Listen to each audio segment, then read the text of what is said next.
पवन चले पुरवाही जी निकला गए सब झूमत। दीदी देख ना कैसे लगत है, बने लगिस।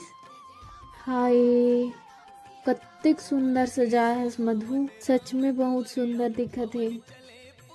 अच्छा लगिस दीदी, अब से तो ती ही सजाबे हर दिवाली में। आई हो गई तैयारी। तोला पता है माँ आज का है?